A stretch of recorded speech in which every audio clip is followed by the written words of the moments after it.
والفرقان الحميد ذلك الكتاب لا ريب فيه هدى للمتقين الذين يؤمنون بالغيب ويقيمون الصلاة ومما رزقناهم ينفقون وقال إنما يريد الله ليذهب عنكم الرجس أهل البيت ويطهركم تطهيرا وقال ما الحياة الدنيا إلا متاع الغرور صدق الله العظيم وبلغنا رسوله النبي الكريم ونحن على ذلك لمن الشاهدين والشاکرین والحمد للہ رب العالمین۔ عزیزان ملت اسلامیہ، آئیے بارگاہ رسالت میں، آل رسالت میں، اصحاب رسالت میں محبتوں کو، الفتوں کو سمیٹتے ہوئے، جمع کرتے ہوئے درود پاک کا نذرانہ پیش کرتے ہیں۔ اللہم صلی علی سیدنا ومولانا محمد وعلى آلہ واصحابہ وبارک وسلم صلاۃ وسلاما علیک یا سیدی یا رسول اللہ۔ منزہ عن شریک فی محاسنہ فجوہر الحسن فيه غير منقسم فهو الذي تم معناه وصورته ثم اصطفاه حبيبا بارئ النسم رب صل وسلم دائما ابدا على حبيبك خير الخلق كلهم۔ محترم احبہ، اللہ تعالیٰ نے ہم سب کو یہ شرف عطا فرمایا کہ رمضان المبارک کی ان پر نور ساعتوں میں اللہ تعالیٰ کے خاص گھر میں بیٹھنے کا نہ صرف شرف حاصل کر رہے ہیں بلکہ اول ساعتوں میں بیٹھنے کی فضیلت پا رہے ہیں کہ جن ساعتوں میں آنا بہت ہی زیادہ باعث ثواب ہے۔ پیارے ساتھیوں اور دوستوں، کیا ہی اچھا ہو کہ ہم اعتکاف کی نیت کر لیں۔ نوینا سنت الاعتکاف، ہم اعتکاف کی نیت کر لیں۔ جتنی دیر مسجد میں رہیں گے نامہ اعمال میں ثواب کا ذخیرہ جمع ہوتا رہے گا، اور یہی دانش مندی ہے، یہی عقل مندی ہے کہ جب جب میں اور آپ مسجد میں آئیں اعتکاف کی نیت کر لیا کریں۔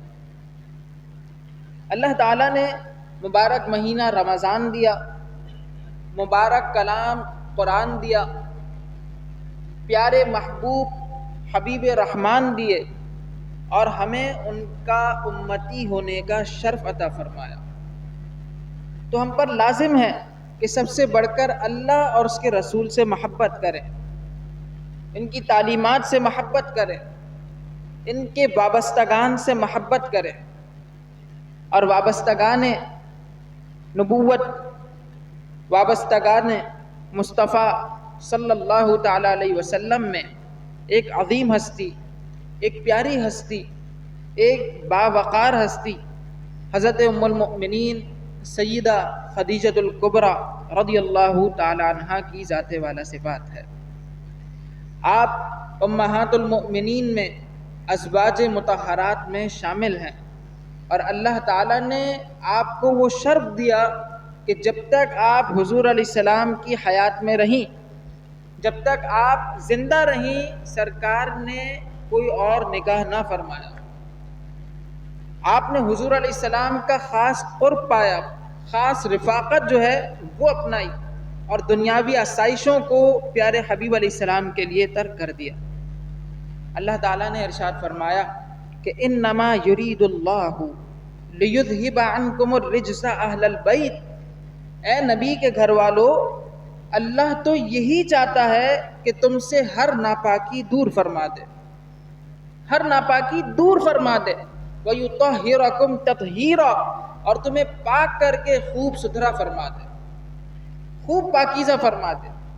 تو جو نبی کے گھر والے ہیں، جو حضور علیہ السلام کی ازواج مطہرات ہیں، جو حضور کی پاکیزہ اولاد ہیں، وہ تمام کے تمام اہل بیت اطہار میں شامل ہیں۔ تو انہی اہل بیت اطہار میں ایک عظیم ہستی حضرت خدیجۃ الکبریٰ رضی اللہ تعالی عنہا ہے کہ جن کا رتبہ اللہ نے بلند فرمایا اور انہیں مقام خاص عطا فرمایا۔ جانے دو عالم علیہ الصلوۃ والسلام تجارت کی غرض سے جب شام روانہ ہوئے تو حضرت خدیجہ رضی اللہ تعالی عنہا کا تجارتی سامان لے کر آپ چلے گئے۔ آپ نے حضور کے ساتھ اپنے ایک غلام میسرہ کو ساتھ بھیجا کہ جاؤ اور وہاں پر تم نے یہ کام کرنے ہیں۔ وہ حضور کو دیکھتے بھی تھے، حضور کا خیال رکھتے بھی تھے، حضور کا ساتھ دیتے بھی تھے اور تمام امور کا مشاہدہ بھی کرتے تھے۔ انہوں نے اس سفر شام میں انتہائی عجیب و غریب واقعات کو دیکھا کہ آقا علیہ الصلوۃ والسلام پر اللہ کی کیسے خاص عنایتیں ہو رہی ہیں، کیسے حضور علیہ السلام دوسرے لوگوں سے الگ ہیں، ممتاز ہیں۔ تو جب واپس لوٹے تو یہ باتیں حضور علیہ السلام کی حضرت خدیجہ کو بتائیں۔ وہ تو پہلے ہی اس ہستی کے شرف سے واقف تھی، ان کی حالت کو جانتی تھی کہ جن کو صادق اور امین کہا جاتا ہے، جن کو سچا کہا جاتا ہے، جن کو شریف النسب کہا جاتا ہے، جن کو اعلیٰ نسب کہا جاتا ہے، جن کو نہ صرف قریش بلکہ دیگر قبیلے کے افراد بھی عزت کی نگاہ سے دیکھتے ہیں، تو انہوں نے اس خواہش کا اظہار کیا کہ سرکار علیہ الصلوۃ والسلام کے عقد زوجیت میں وہ تشریف لے آئیں تو ان کے لیے دونوں جہانوں کے لیے سعادت مندی ہوگی۔ انہوں نے اپنی ایک سہیلی کو بھیجا، اپنی سہیلی کو بھیجتی ہیں کہ سرکار علیہ الصلوۃ والسلام کی خواہش پتہ چلے، تو انہیں معلوم ہوا کہ حضور راضی ہو جائیں گے۔ بالآخر دونوں گھرانوں کے جو بڑی عمر کے حضرات تھے ان کے ذریعے یہ عقد منعقد ہوا۔ جناب ابو طالب انہوں نے وکالت کی، اس طرف سے حضرت خدیجہ رضی اللہ تعالی عنہا کے جو چچا تھے انہوں نے وکیل ہونے کا شرف حاصل کیا۔ آواز کلیئر آ رہی ہے یا زیادہ ہو رہی ہے؟ صحیح آواز؟ چلے، تو انہوں نے وکالت کا شرف حاصل کیا اور پھر خطبہ پڑھا گیا نکاح کا۔ جناب ابو طالب وہ خطبہ پڑھتے ہیں، حضرت خدیجہ رضی اللہ تعالی عنہا کے چچا زاد ورقہ بن نوفل وہ نکاح پڑھتے ہیں، اور آپ کے جو چچا ہیں وہ بھی نکاح کا خطبہ پڑھتے ہیں۔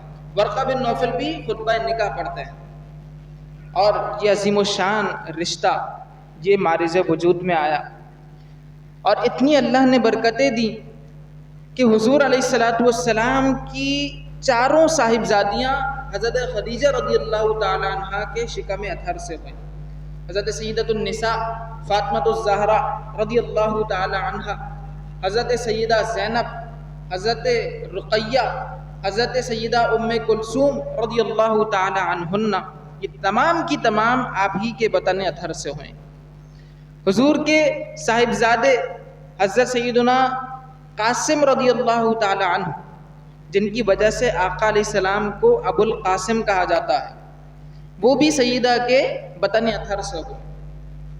آپ کے صاحبزادے حضرت عبداللہ، جن کو طیب اور طاہر بھی کہا جاتا ہے، وہ بھی آپ ہی کے بطن اطہر سے ہوئے۔ کیسی پاکیزہ گود تھی، کیسا پاکیزہ منظر تھا، کیسا عمدہ نظارہ تھا کہ نبی علیہ الصلوۃ والسلام کی نگاہیں دیکھ بھی رہی ہیں اور ان کے آغوش تربیت میں وہ پروان چڑھ رہے ہیں۔ یہ دونوں صاحبزادے شیر خارگی کے عالم میں، کمسنی کے عالم میں ہی اس دنیا سے رخصت ہو گئے، اور آقا علیہ السلام پر دیکھیں کیسی آزمائش ہے۔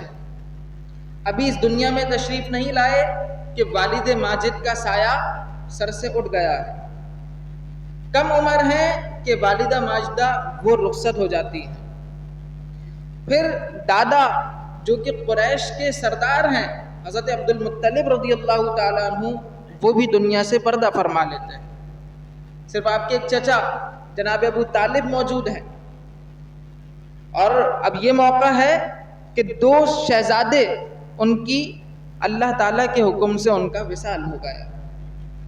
آپ کے تیسرے صاحبزادے حضرت ابراہیم رضی اللہ تعالیٰ عنہ، ان کا بھی کم سنی کے عالم میں ہی انتقال ہوا، جو کہ حضرت ماریہ رضی اللہ تعالیٰ عنہ کے بطن اطہر سے جلوہ گر ہوئے۔ تو دیکھیں نبی علیہ السلام نے کیسی آزمائشیں اٹھائی۔ یہ تو اپنے خاندانی حالات کے لحاظ سے آزمائشیں تھیں کہ والد رخصت ہو گئے، والدہ کا سایہ چلا گیا، دادا پیارے پیارے دادا وہ بھی چلے گئے، جو صاحبزادگان ہیں وہ بھی کم سنی میں چلے گئے، یہاں تک کہ کفار نے حضور علیہ الصلوۃ والسلام کو بے نام و نشان ہونے کا دعویٰ اور طعنہ کرنا شروع کر دیا کہ آپ تو بے نام و نشان ہوں گے، آپ کا نام معاذ اللہ کون لے گا کہ آپ کے تو صاحبزادے ہی نہیں ہیں۔ کوئی نسل چلتی ہے وہ لڑکوں سے چلتی ہے، لڑکے ہوتے ہیں ان کی وجہ سے باپ کا نام لیا جاتا ہے، تو جب یہی نہیں ہوں گے تو آپ تو معاذ اللہ بے نام و نشان ہوں گے۔ اللہ تعالیٰ نے سورت نازل فرمایا ان شانئک ھو الابتر، بے شک جو آپ کا دشمن ہے وہی بے نام و نشان ہو۔ حضور علیہ السلام کا ذکر آج بھی بلند ہے اور پہلے سے زیادہ بلند ہے۔ فرمایا نا ورفعنا لک ذکرک کا ہے سایہ تجھ پر، بول بالا ہے تیرا، ذکر ہے اونچا تیرا۔ آقا علیہ الصلوۃ والسلام یہ اس وقت میں داخل ہوئے کہ جب آپ پر وحی نازل ہوئی، حضرت جبریل امی حاضر ہوتے ہیں، سرکار غار حرا میں ہیں، حاضر ہوتے ہیں، اقرأ پڑھیے، سرکار نے نہ پڑھا، متعدد بار جب انہوں نے اقرأ کہا سرکار نے نہ پڑھا، اور جب انہوں نے یہ عرض کی کہ اقرأ بسم ربک الذی خلق، پڑھیے اپنے رب کے نام سے کہ جس نے پیدا فرمایا، اس رب کے نام سے پڑھیے، تو آقا علیہ الصلوۃ والسلام نے پڑھنا شروع کیا۔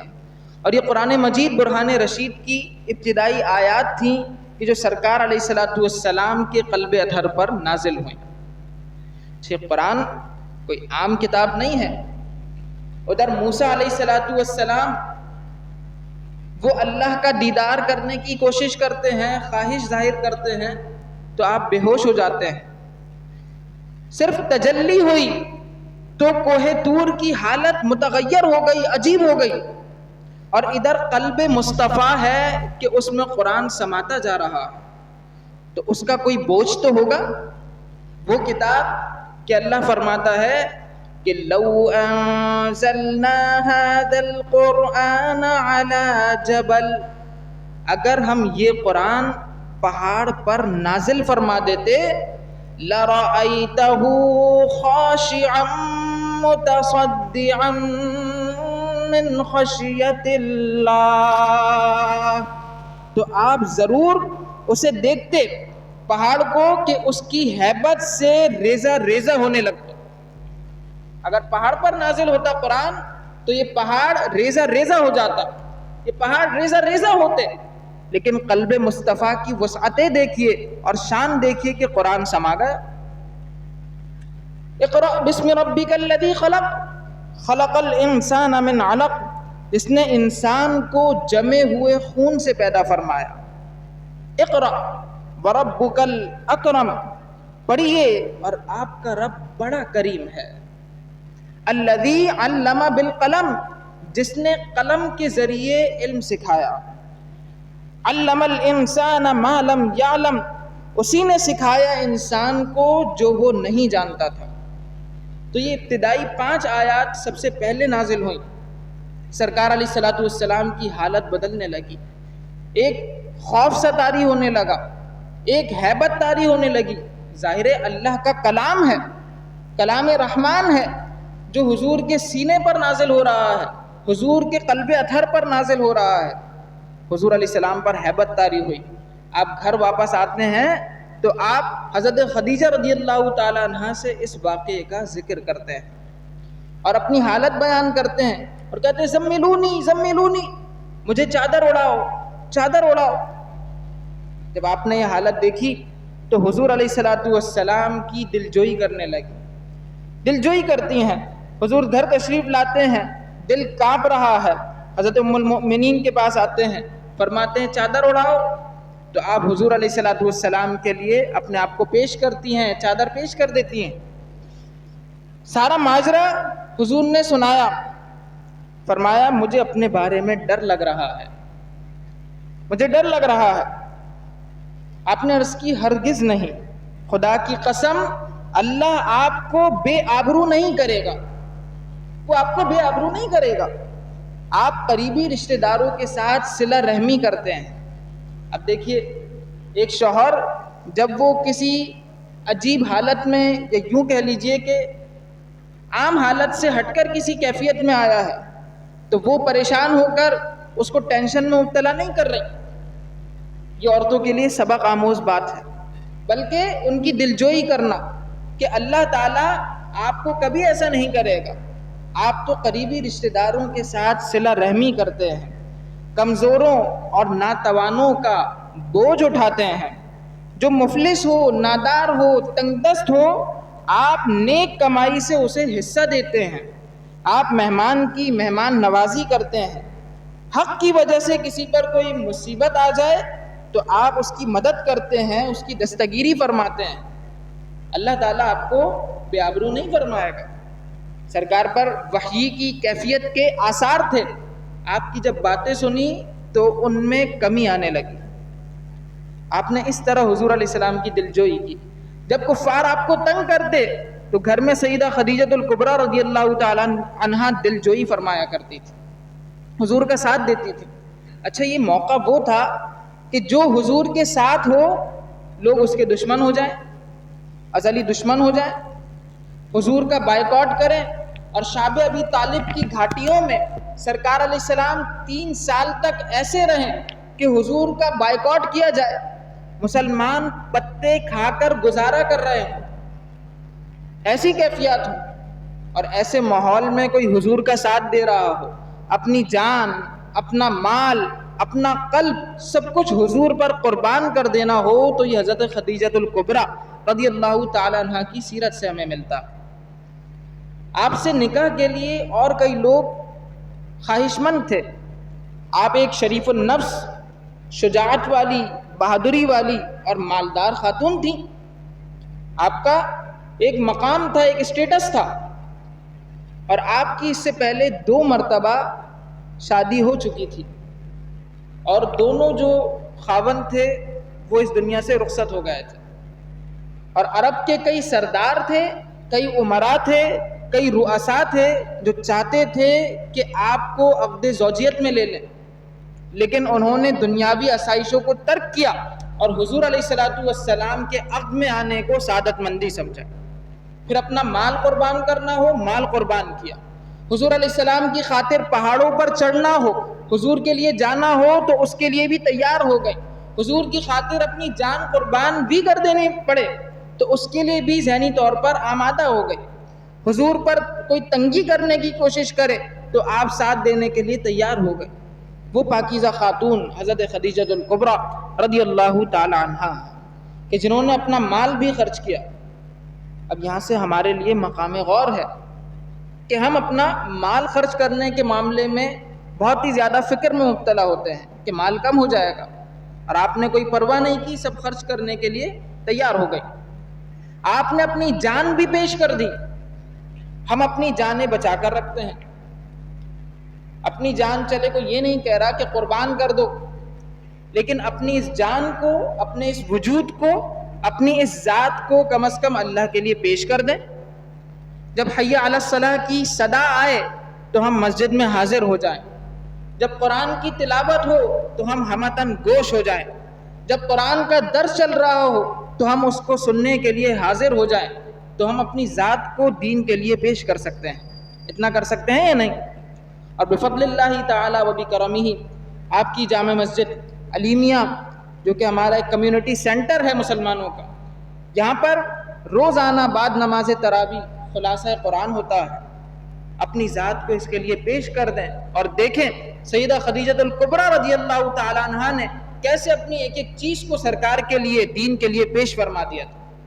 ہم چند منٹس، چند ساعتیں، چند لمحات اس مسجد میں آ کر قرآن کے لیے گزار دیں، اللہ کے لیے لگا دیں، تو یہ بہت ہی بڑی سعادت مندی ہوگی، ورنہ یہ دنیا یہ تو ختم ہو جانے والی ہے۔ اور صحابہ کرام، اسی طرح اہل بیت اطہار، حضرت خدیجہ الکبریٰ رضی اللہ تعالی عنہ ان پر اس دنیا کی حقیقت منکشف ہو چکی تھی کہ دنیا ہے کیا. اس کو لوگ محنتیں کر کے مشقتیں کر کے جمع کرتے ہیں اور پھر اپنے آپ کو تھکا تھکا کر اس کی حفاظت کرتے ہیں, اور جب یہ دنیا ہاتھ سے جانے لگے تو حسرت کرتے ہیں اور کف افسوس ملنے لگتے ہیں. یہ اس دنیا کی حقیقت ہے. سرکار علیہ الصلوۃ والسلام نے ارشاد فرمایا عن المستورد ابن شداد قال قال رسول اللہ صلی اللہ تعالی علیہ وسلم واللہ ما الدنیا فی الآخرہ الا مثل ما یجعل احدکم اصبعہ فی الیم فلینظر بما یرجع او کما قال رواہ المسلم. فرماتے ہیں کہ سرکار علیہ السلام نے ارشاد فرمایا کہ دنیا آخرت کے مقابلے میں اتنی حیثیت رکھتی ہے, اتنی ہی حیثیت رکھتی ہے کہ جیسے تم میں سے کوئی شخص سمندر کے اندر انگلی ڈالے اور پھر نکال کر دیکھے کہ کیا لے کر لوٹی. یہ دنیا کی مثال ہے. پورا سمندر ایک بحر زخار, بحر بے قرار, اس بڑے سمندر کے اندر انگلی ڈال کر نکالیں تو کتنے قطرے نکلیں گے؟ بولیے, 2 3 4 5, صرف کاؤنٹیبل. اور اس کے مقابلے میں پورا سمندر کس قدر وسیع ہے, کیسا گہرائی والا ہے, کیسا عمیق ہے, کیا کیا اپنے اندر جواہرات لیے ہوئے, کن کن نگینوں کو اپنے اندر بسائے ہوئے. تو آخرت کے مقابلے میں دنیا کی مثال ایسی ہے.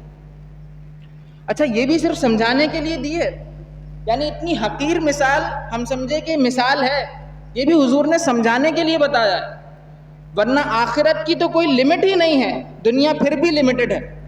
تو لمٹ لیس کی لمیٹڈ چیزوں سے مثال ہو ہی نہیں سکتی ہے. سرکار نے صرف سمجھانے کے لیے یہ بات بتائی.